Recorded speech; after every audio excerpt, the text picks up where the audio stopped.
Voilà, ce matin, je voudrais apporter une méditation sur une parabole de Jésus, la parabole dite du juge inique.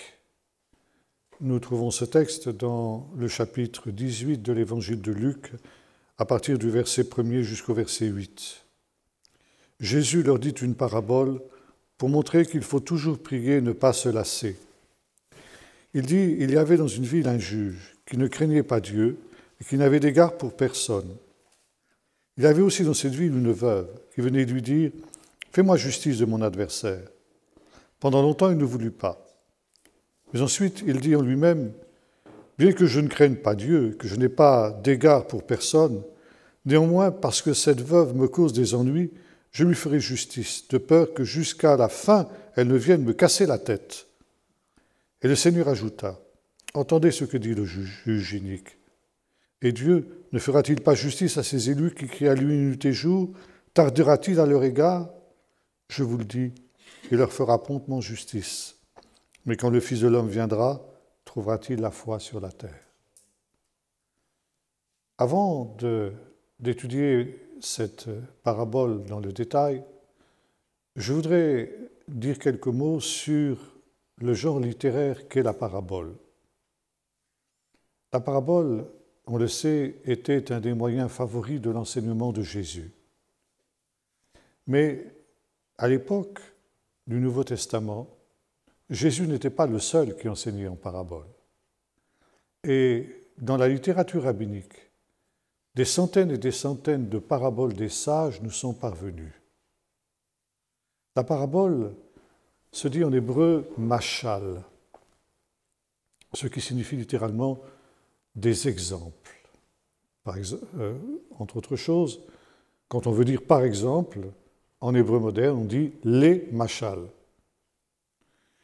Et il y a dans l'Écriture un livre qui porte ce nom, Meshalim, les paraboles, que l'on traduit en général par le livre des Proverbes.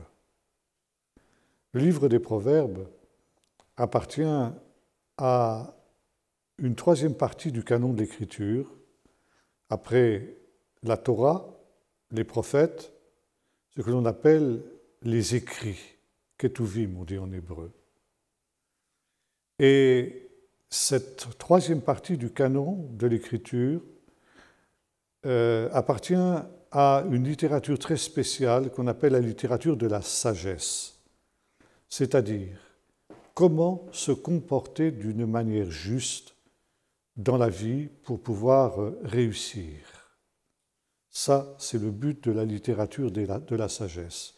Il y a une voie qui est juste et il y a une voie qui est mauvaise. Et il y a parmi le recueil des écrits de la sagesse, il y a un livre très spécial, qui est le livre du prophète Daniel. Le prophète Daniel, comme le dit Jésus, est un prophète. Et pourtant, dans le canon des Écritures juives, il n'est pas considéré comme faisant partie des prophètes, mais comme faisant partie des écrits, des ketuvim. Ça veut dire que, avant d'être un prophète, Daniel est un sage, comme l'était par exemple Joseph. Il a la capacité de connaître les secrets, les mystères cachés du royaume de Dieu. Et ça, c'est parce qu'il est revêtu non pas d'une sagesse humaine, mais d'une sagesse surnaturelle. Et le livre de Daniel n'est pas considéré comme un livre prophétique, mais comme une apocalypse. Ça veut dire, apocalypsis en grec, ça veut dire le dévoilement des choses cachées. Il y a deux apocalypses dans notre Bible, l'Apocalypse de Daniel et l'Apocalypse de Jean. Et l'Apocalypse, elle a pour but, les Apocalypses, puisqu'il y en a deux, elles ont pour but de révéler les choses dernières, ce qui se passera au dernier jour. Mais ce n'est pas simplement pour satisfaire la curiosité de l'homme quant aux choses dernières, c'est aussi pour lui indiquer la voie juste en face de ces événements. de ces événements qui viendront d'une manière dramatique et qui seront marqués par un grand tri, la grande séparation au dernier jour. Pour l'heure, dans l'économie présente, le bien et le mal coexistent.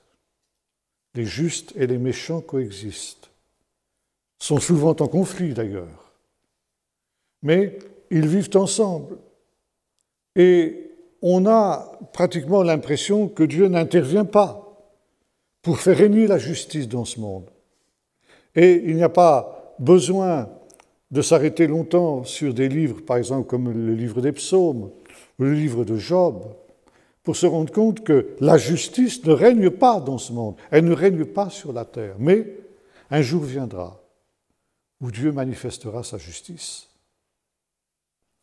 Et ce jour-là, il y aura un grand tri. Dieu séparera le bien d'avec le mal. Dieu séparera la lumière d'avec les ténèbres. Dieu séparera les justes d'avec les méchants et rendra à chacun selon ses œuvres. Ce sera le jugement dernier.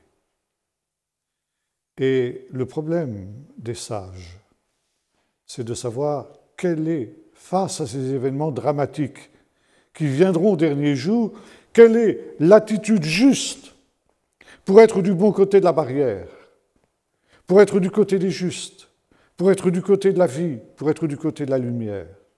Comment se comporter dès maintenant pour pouvoir avoir part au monde de la lumière et non pas au jugement avec le monde des ténèbres. Et c'est aussi la raison pour laquelle est née, disons, après le retour de l'exil, cette littérature très spéciale, qu'est la littérature des paraboles.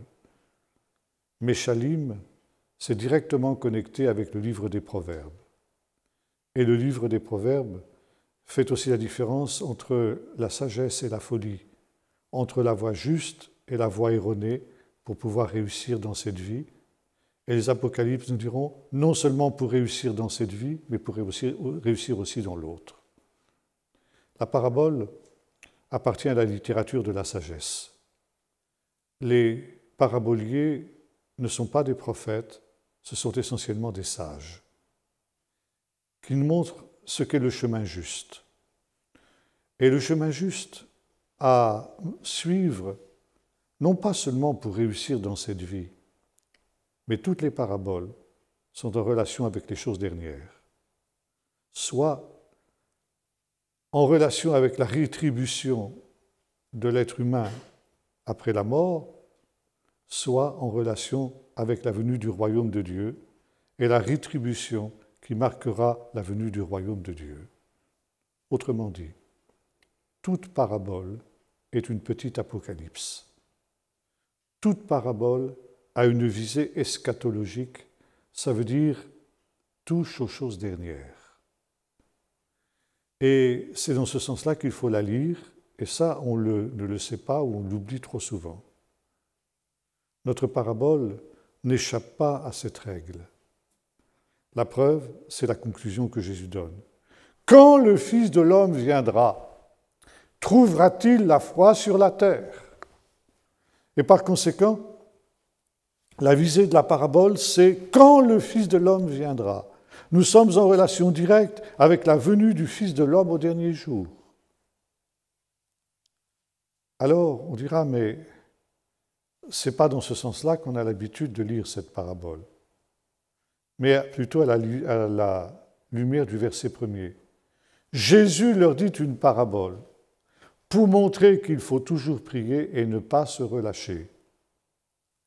Et la plupart des prédicateurs qui prêchent à partir de cette parabole, qui donnent une explication de cette parabole, ils voient une exhortation à persévérer dans la prière.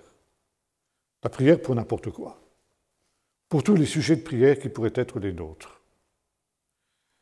Et ça n'est pas faux, bien sûr, ce n'est pas ce que je veux dire. Mais la perspective de Jésus dépasse ce simple niveau, disons, utilitaire qui est le nôtre. Nous avons tel et tel besoin, besoin d'une bénédiction de Dieu, besoin d'une intervention de Dieu dans tel et tel domaine de notre vie, et par conséquent, nous sommes exhortés à persévérer dans la prière. C'est vrai, mais la perspective va bien au-delà. Elle touche au jour du Seigneur, au jour de la venue de son royaume, lorsque les temps seront accomplis. Et cette parabole appartient à un sujet, disons, qu'on retrouve assez souvent dans beaucoup de paraboles de Jésus, c'est l'épreuve de l'attente du royaume. Les paraboles de Jésus sont en relation avec la venue du royaume. On les appelle, en tout cas pour nombre d'entre elles, les paraboles du royaume. Pourquoi ? Parce qu'elles commencent par cette expression « le royaume des cieux est semblable à ». Et ces paraboles, elles nous expliquent le quand, le pourquoi et le comment de la venue du royaume. Et notamment, il y a deux catégories de paraboles. Parce que le royaume de Dieu, il vient en deux temps. Il y a un premier temps, qui est celui de la première venue de Jésus. Et déjà, en la personne de Jésus présent dans ce monde, le royaume de Dieu, d'une certaine manière, est présent. Mais il est présent d'une manière difficilement perspective, quasiment cachée. Il est semblable, comme le dira Jésus, à du levain qu'une femme a mis dans la pâte. Une fois que ce levain a été mis dans la pâte, il a disparu. On ne se rend même pas compte qu'il est là. Un autre thème que Jésus développe souvent dans ses paraboles en relation avec la première partie de la venue du royaume, c'est le temps des semailles. Le royaume des cieux est semblable à de la semence qu'un homme a jetée dans un champ. Et je vous renvoie par exemple à la parabole dite du semeur, à la parabole du bon grain et de l'ivraie, et d'autres paraboles moins importantes qu'on trouve ça et là dans les évangiles. Lorsque la semence a été jetée, elle a disparu. On ne la voit plus. Et on a l'impression que rien ne s'est passé. On a l'impression que tout a été gaspillé. Et dans une petite parabole, Jésus dit, quand la semence a été jetée, eh bien, il y a un long temps qui commence, le temps de la maturation. Et ce temps de la maturation, on a l'impression que c'est un temps vide. Rien ne se passe, rien ne se produit. S'est-il véritablement d'ailleurs passé quelque chose ? Est-ce que finalement, toute cette semence qui a été jetée, elle n'a pas été gaspillée en vain ? C'est la question qu'on peut se poser. Et c'est la question qui se pose. C'est la question que posaient les contemporains de Jésus. C'est la question que posait Jean-Baptiste, par exemple. Quand, depuis sa prison, il envoie des messagers pour demander à Jésus « Es-tu celui qui vient ?» ou bien « Es-tu le Messie ?» ou bien « Est-ce que nous devons en attendre un autre ?» Parce que Jean s'attendait à une manifestation grandiose de ce Jésus qu'il avait désigné comme l'agneau de Dieu, qu'il avait désigné comme le Messie, le Fils de Dieu. Et voilà que rien ne se passe. Un enseignement de Jésus qui ne change pas fondamentalement les choses, qui ne change pas fondamentalement le cours des choses. Alors, comme beaucoup de contemporains de Jésus, Jean-Baptiste s'interroge. Est-ce qu'après tout, je ne me suis pas trompé? Est-ce que Jésus est véritablement le Messie promis ou pas? Et il y a une série de paraboles, notamment celles qui touchent autour de la semence, qui répondent à ces questions. La question de la semence, on la retrouve aussi dans l'Écriture, et en particulier dans un psaume, le psaume 126. Ceux qui sèment avec larmes moissonneront avec chant d'allégresse. Ceux qui marchent en pleurant quand ils portent la semence reviendront chargés d'allégresse quand ils porteront les gerbes. Et la tradition juive fait une différence entre deux temps, le temps des semailles et le temps des moissons.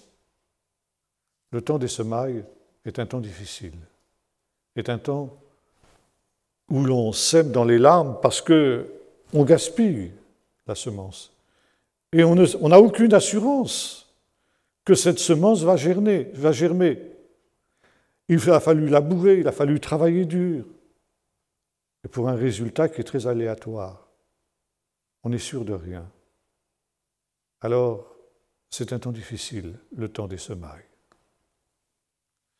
Et Jésus compare le temps de sa première venue à ce temps des semailles. Et puis il y a un autre temps, le temps de la moisson. Et le temps de la moisson, au contraire, c'est le temps de la joie. Parce que cette semence qui a été jetée, qu'on a gaspillée, donc qu'on a vu disparaître en quelque sorte pendant des mois, soudain on la retrouve sous la forme d'une abondante moisson. Et le temps des moissons, c'est le temps de la joie. C'est aussi le temps du tri. C'est le temps où on va séparer le bon grain de l'ivraie, où on va séparer le bon grain de la paille. C'est un temps aussi de séparation, c'est un temps de tri, c'est un temps où on va, disons, partager et séparer les bons poissons des mauvais poissons, si on reprend par exemple la parabole du filet. Et par conséquent, c'est un temps très spécial. Et ce temps-là, c'est le temps de la deuxième venue de Jésus. Et nombre de paraboles tournent autour aussi de cette deuxième venue de Jésus, notamment toutes les paraboles qui touchent au mariage. Je parlais tout à l'heure du mariage comme étant un des signes de la venue du royaume de Dieu. Les sages d'Israël ont souvent employé ce thème du mariage pour désigner la venue du royaume. On retrouve ça chez Jésus, par exemple la parabole des 10 vierges, la parabole du grand festin, et d'autres paraboles qui tournent autour du même thème. Donc deux séries de paraboles. Une série de paraboles qui touche la première venue de Jésus, c'est-à-dire le temps des semailles, et une série de paraboles qui touchent la deuxième venue de Jésus, c'est-à-dire le temps des moissons, le temps du jugement dernier et du triomphe du royaume messianique. Et puis entre les deux, entre ces deux événements, entre ces deux venues de Jésus, il y a un long temps. Marc, au chapitre 7, donne une toute petite parabole qui est très intéressante. Il nous dit « Le royaume de Dieu est semblable à de la semence qu'un homme a jetée dans un champ.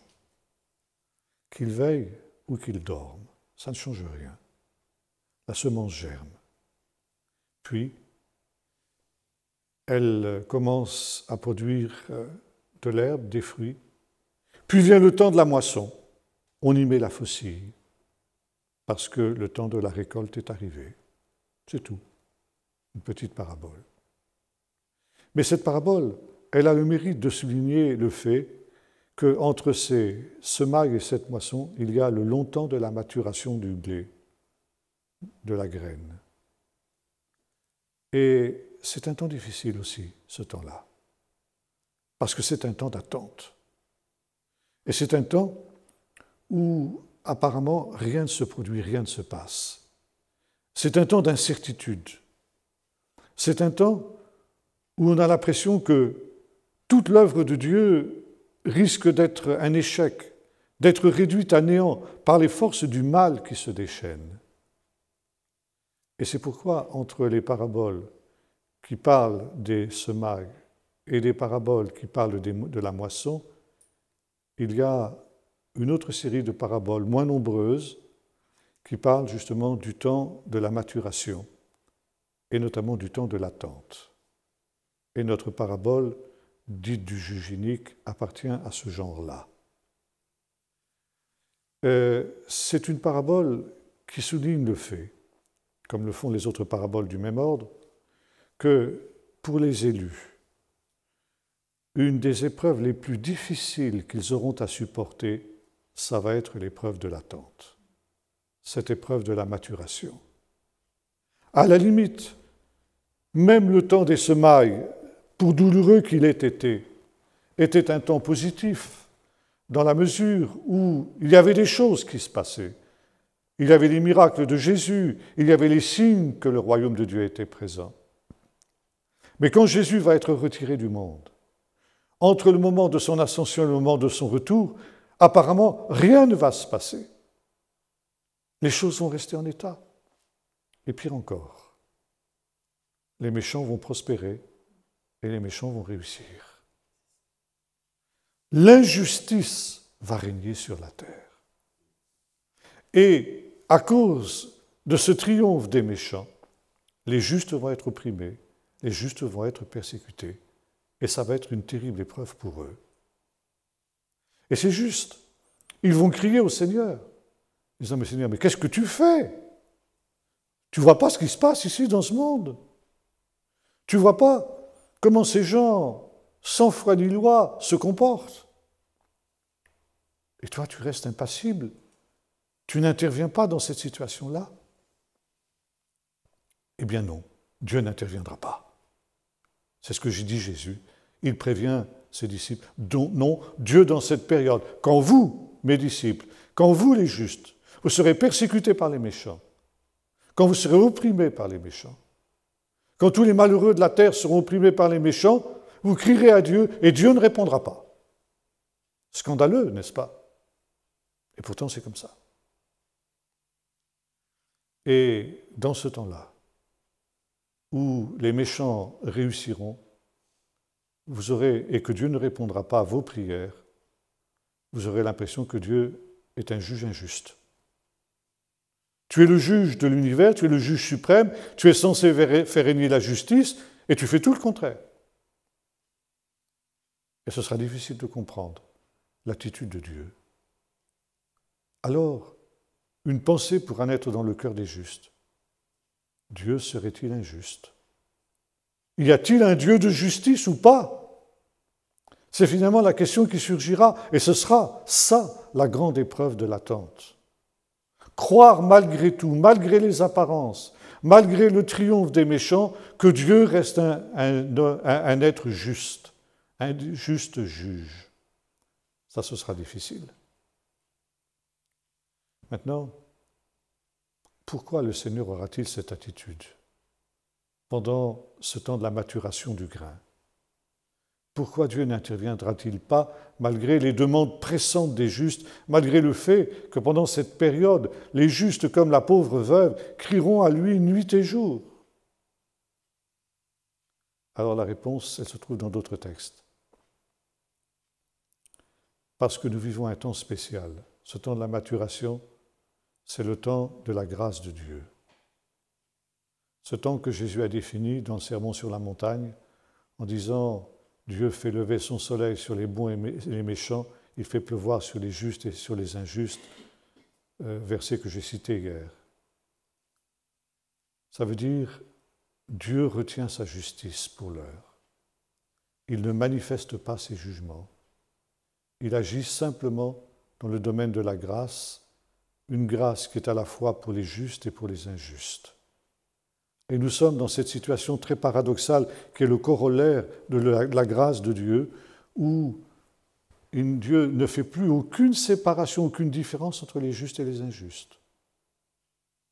Pourquoi ça? Parce que Dieu ne veut pas la mort du pécheur, mais qu'il se repente et qu'il vive. Dieu espère la repentance des méchants, et qu'ils acceptent sa grâce. Et pour cela, Dieu est obligé de retenir sa colère. Car si, dans cette économie présente, dans ce temps présent, Dieu jugeait les méchants, eh bien, il leur coupe toute possibilité de repentance. Et c'est par amour pour les méchants, pour leur donner toutes les chances de se repentir, que Dieu ne les juge pas avant un certain temps. Et pour ce faire, Dieu est obligé de donner du temps aux pécheurs. Vous vous souvenez de cette lettre à l'église de Thyatire, dans le livre de l'Apocalypse, où le Seigneur déclare ceci, « Je lui ai donné du temps pour qu'elle se repente. » Cette femme, Jézabel, cette femme qui est une fausse prophétesse, Dieu lui donne du temps. parce que s'il ne lui donne pas du temps, elle n'aura pas la possibilité de se repentir. Paul explique aussi cette attitude étrange de Dieu dans le 2e chapitre de l'Épître aux Romains. Et là, il déclare ceci, il s'adresse au pécheur impénitent. Il lui dit, « Est-ce que tu ne te rends pas compte de la patience de Dieu à ton égard? Est-ce que tu ne te rends pas compte que Dieu fait preuve d'une patience incroyable en ce qui te concerne? Parce que, méchant comme tu l'es, tu devrais déjà être jugé. Mais Dieu suspend ses jugements. Mais il le fait pourquoi? Parce que cette patience de Dieu te pousse à la repentance. Mais le problème, c'est que la patience de Dieu vis-à-vis du méchant est très mal interprétée par ce dernier. Au lieu de réaliser, comme lui dit l'apôtre Paul, que cette patience de Dieu est une invitation à se repentir, il dit « Dieu est faible, Dieu ne fait ni bien ni mal. » Et si par conséquent Dieu est indifférent, il est un juge unique, là on retrouve exactement notre parabole. Dieu est injuste, il n'y a pas de justice dans le comportement de Dieu. Or, s'il en est ainsi, s'il y a un Dieu qui est un Dieu injuste, moi qui suis méchant, j'aurais tort de me priver. Et au lieu de se repentir, 9 fois sur 10, le méchant s'enfonce davantage dans son iniquité, dans son péché. Et Paul l'avertit. Il dit, attention, attention, Dieu n'est pas injuste, Dieu n'est pas faible comme tu le penses, Dieu ne fait pas ni bien ni mal, il tient les comptes dans le ciel. Et si tu ne te repens pas, eh bien, ton compte en banque qui est dans le ciel, c'est comme un compte en banque que tu alimentes. Chaque fois que tu commets l'iniquité, tu alimentes ce compte en banque. Et Dieu tient les comptes, il enregistre. Il met ça à ton crédit, sur ton compte.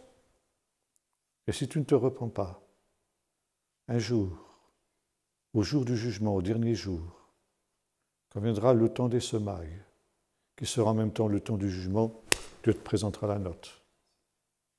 Et tu devras payer jusqu'au dernier sou, intérêt et capital. Là, ce sera le temps du jugement. Et là, ce sera trop tard. Et c'est exactement le thème de notre parabole. Le temps qui est actuel, c'est le temps où Dieu fait œuvre de patience vis-à-vis du méchant. Parce qu'il ne veut pas que aucun périsse, mais que tous parviennent à la repentance. Et la parabole ici a pour but de nous avertir. Si dans ce temps intermédiaire, ce temps qui sépare les deux venues du royaume, on aura l'impression que Dieu ne fait ni bien ni mal. On aura donc l'impression que Dieu est injuste, que Dieu est un juge unique. Il ne faudra pas se laisser entraîner par cette impression. En réalité, Dieu écoute ce qui se passe. Il écoute la prière de son peuple. Il écoute la prière de cette pauvre veuve. Et voyez-vous, Jésus ici résonne d'une manière tout à fait juive, qu'on trouve dans de nombreux autres textes de l'Écriture. On appelle ça en hébreu klal vachomer.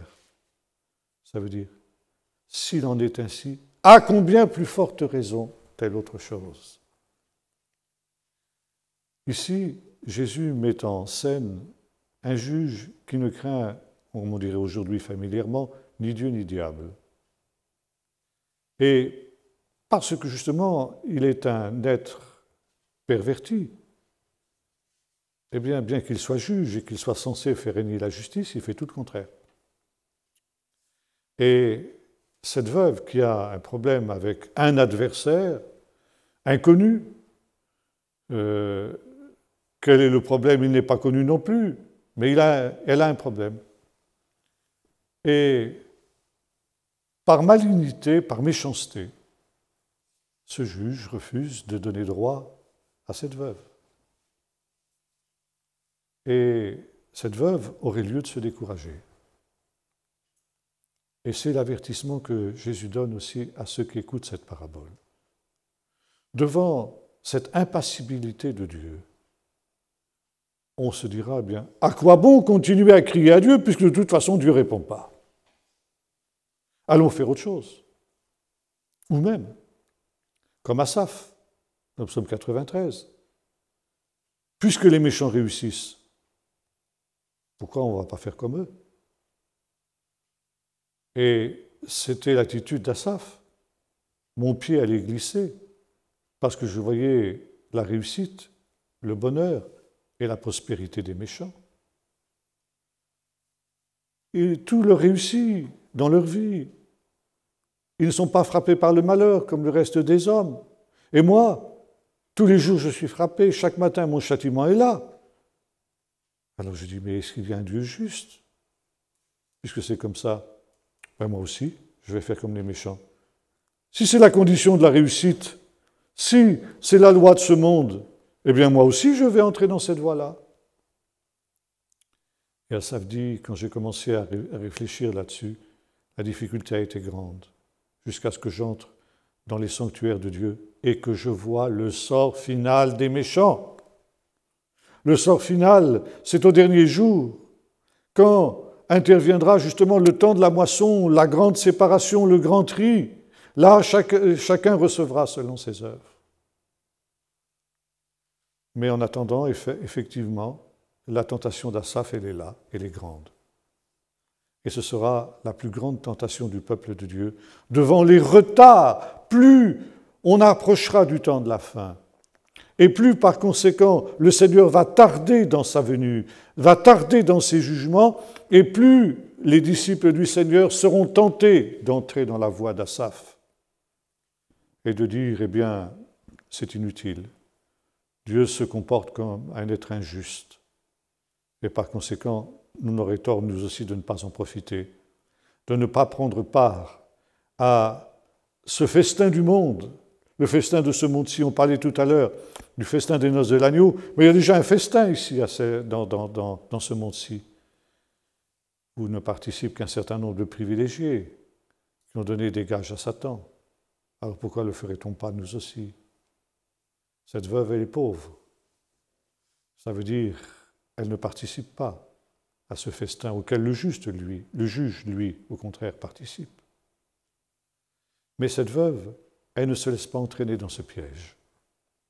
Et elle continue, comme le dit ici le texte, la traduction que j'ai, à venir casser la tête, on dirait aujourd'hui, casser les pieds du juge, pour le faire céder. Parce qu'elle sait qu'effectivement, elle n'a rien à attendre de lui, elle n'a rien à attendre de sa justice. Mais elle espère l'avoir à l'usure. Et de fait, c'est ce qui se passe. Au bout d'un compte, au bout d'un temps, à force de voir revenir cette veuve qui va lui rompre la tête, le juge dit, écoute, j'en ai assez, qu'elle me fiche la paix. Pour qu'elle me fiche la paix, je vais lui faire justice. Et Jésus dit, si cette veuve a obtenu justice de la part d'un juge injuste, parce qu'elle est venue lui casser les pieds jusqu'à ce qu'il cède, à combien plus forte raison Dieu, le véritable juge, le juste juge, celui qui ne trompe pas, celui qui veut faire régner la justice, ne fera-t-il pas justice à ses élus? Ça veut dire, ne vous y trompez pas. D'abord, Dieu n'est pas injuste, comme cela pourrait paraître. Il est juste, au contraire. Et vous ne l'aurez pas à l'usure. S'il était injuste, vous pourriez peut-être l'avoir à l'usure. Et rien que pour ça, ça mériterait de persévérer. Mais parce qu'il est juste, lui, à l'inverse de ce juge-là, ce juge de la parabole, sa délivrance, son intervention, son juste jugement est 1000 fois plus certain que ne l'était pour cette veuve l'intervention de ce juge injuste, de ce juge inique. Par conséquent, quand viendront ces temps où vous frôlerez le précipice du désespoir, eh bien, ne perdez pas courage, ne perdez pas confiance. Dieu entend. Il entend les prières de ses élus qui crient à lui nuit et jour. Il les entend et il s'apprête à les exaucer. S'il ne le fait pas maintenant, c'est parce qu'il a son temps. Il connaît ce qui est le mieux. Vous, restez tout simplement dans le calme et dans la confiance. Et au temps voulu, Dieu interviendra. Quand viendra le temps voulu? C'est ça la question. C'est une question qu'on trouve aussi traitée dans de très nombreuses paraboles.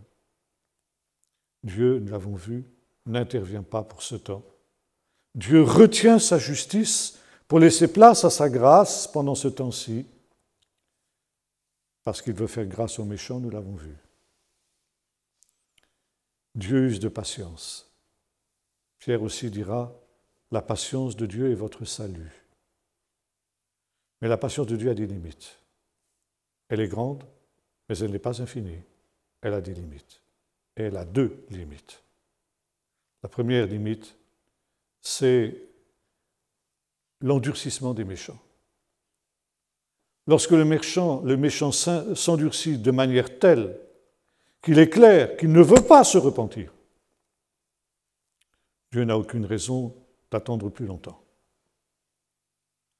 Quand la patience de Dieu a atteint son terme à l'époque de Noé, c'est quand il a été clair que les contemporains de Noé ne voulaient pas se repentir. Alors le jugement de Dieu est venu sous la forme du déluge. Lorsque les anges sont descendus à Sodome et que les sodomites ont même cherché à violer les anges, il était clair qu'ils ne voulaient pas se repentir. Alors le jugement de Dieu est tombé comme la foudre. Quand l'extrême limite, l'endurcissement atteint le point de non-retour, le péché atteint ce point de non-retour où Dieu sait qu'il n'y a plus de retour en arrière possible, alors le jugement de Dieu tombe. Et il tombe rapidement. Il tombe comme la foudre. Autant la patience de Dieu a été grande dans son temps de grâce, autant quand il se revêt de sa justice, eh bien le jugement tombe d'une manière inattendue, comme les pluies dont nous parlions hier, les pluies du désert, les tempêtes du désert. Et puis il y a une deuxième limite à la patience de Dieu. C'est ce que les justes peuvent supporter. Parce que l'amour de Dieu pour les méchants ne va pas jusqu'à l'amener à leur sacrifier les justes. Et quand les justes arrivent à l'extrême limite de ce qu'ils peuvent supporter, Dieu intervient pour délivrer les justes. Et la délivrance des justes, elle prend l'aspect du jugement des méchants. Le jugement des méchants, c'est le salut des justes, c'est la délivrance des justes. Et c'est la raison pour laquelle Dieu dit ici, plutôt Jésus dit dans cette parabole, que lorsque les justes atteignent l'extrême limite de leur force, Dieu va les délivrer. Dieu va leur rendre justice. Paul nous dit dans le chapitre 10 de la première épître aux Corinthiens que Dieu ne permettra pas que nous soyons tentés, que nous soyons éprouvés au-delà de nos forces. Et il dit cela, si vous lisez le contexte, il dit ça en relation avec les derniers temps. Ces choses ont été écrites pour nous servir d'instruction à nous qui sommes parvenus à la fin des temps, dira l'apôtre Paul. Et puis il y a un autre verset aussi qui dit la même chose.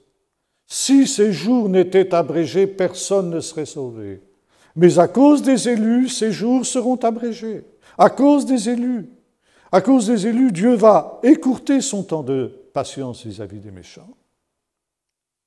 Et ce jour-là, la pauvre veuve obtiendra ce qu'elle demandait. Et quand Jésus parle, en particulier de son retour, des jugements qui viendront à son retour, dans les discours sur la fin des temps, il dit « Les hommes dans ce temps-là rendront l'âme de terreur dans l'attente de ce qui surviendra, parce que même les puissances des cieux seront ébranlées. Mais vous, mes élus, mes disciples, quand ces choses commenceront à arriver, ne paniquez pas avec les autres, mais au contraire, réjouissez-vous, redressez votre tête, parce que ce jugement des méchants qui commencera alors, ce sera votre délivrance à vous. » Le jugement des méchants, c'est la délivrance des justes. Quand Dieu se lèvera pour être ce juge qui fera grâce à la pauvre veuve, alors ce sera le moment où les méchants trembleront. Les méchants qui se seront réjouis pendant tout ce temps-là, ce jour-là, eh bien, ils seront dans la détresse, parce que leur jugement sera inévitable.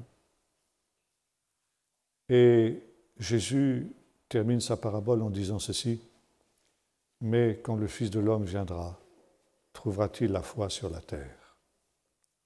Ça veut dire, est-ce qu'il trouvera encore des disciples qui seront dans cette attitude de foi, dans cette attitude de confiance vis-à-vis de la justice de Dieu, de ceux qui sauront discerner la manière qu'a Dieu de se comporter et qui n'en tireront pas des conclusions erronées. En tout cas, ils seront très peu.